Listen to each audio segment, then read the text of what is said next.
ভালো করে গরম পানিতে ধুয়ে নিয়েছি। এখন রান্না করব। দিয়ে দিব তেল। এখন দিয়ে দিব এখানে পেঁয়াজগুলো দিয়ে দিলাম। এখন দিয়ে দিব রসুন।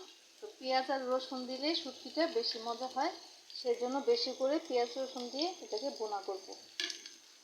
এখন দিয়ে দিব লবণ। লবণটা দিয়ে দিলে তাড়াতাড়ি নরম হয়ে আসবে। দিয়ে দিব কয়েকটা কাঁচামরিচ। এখন এটাকে ভালো করে নেড়ে নেব। লবণটা দিয়ে রসুন আর পেঁয়াজটাকে নরম করে নেব। এখন পেঁয়াজ আর রসুনের সাথে শুটকিগুলোও তেলে ভেজে নেব। পেঁয়াজ রসুনটাও ভাজা হবে আর শুটকিটাও আর একটু ভাজা হবে। এখন সবগুলোকে ভেজে নিয়ে মশলা দিব পরে। শুটকিটা ভাজা হয়ে গেছে। এখন দিয়ে দিলাম মরিচের ফাঁকি, দিয়ে দিব হলুদের ফাঁকি। এখন একটু পানি দিয়ে মশলাটা কষিয়ে নেব। এখন ভালো করে মশলাটা শুটকির সাথে মিশিয়ে নিব। একটু জাল বেশি দিয়েছি, শুটকিটা একটু জাল হলে মজা হয়, তাই শুটকির মধ্যে একটু জাল দিতে হয়। এই তো মশলাটাও শুটকিটাও কষানো হয়ে গেছে। তো আমি এখন অল্প একটু পানি দিয়ে দিব। এখানে দিয়ে দিলাম অল্প পানি, বেশি পানি লাগবে না। তো পানিটা দিয়ে একটু নেড়ে চেড়ে দিব যাতে শুটকির ভিতরে মশলাটা ঢুকে, সেই জন্য এই পানিটুকু দিয়েছি। এভাবে নেড়ে চেড়ে নেব। শুটকির মধ্যে বেশি মশলা লাগে না, হলুদ আর মরিচ আর রসুন তো কেটে দিয়েছি, এতেই অনেক মজা হয় শুটকির তরকারিটা। এভাবে রান্না করে দেখতে পারেন।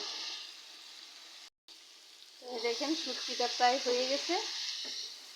মানে ঝটপট শুটকিটা রান্না করে নেওয়া যায়, কিন্তু খেতে অনেক মজা। এই ভুনাটা খেয়ে দেখবেন। তবে আমি এই শুটকিগুলা চাপ দিলে গলে যাবে, আমি গলায় নেই, আস্তে আস্তে রেখেছি।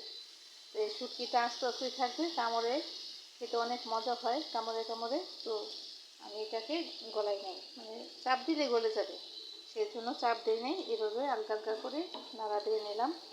দেখেন কত সুন্দর হয়েছে। আমি একটু পরে নামিয়ে নিব।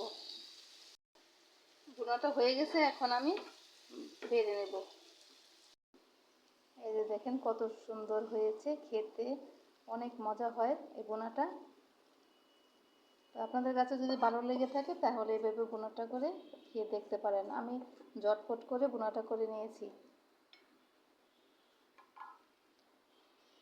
এই দেখেন। আজকের মতো এইখানেই। সবাই ভালো থাকবেন। আল্লাহ হাফেজ।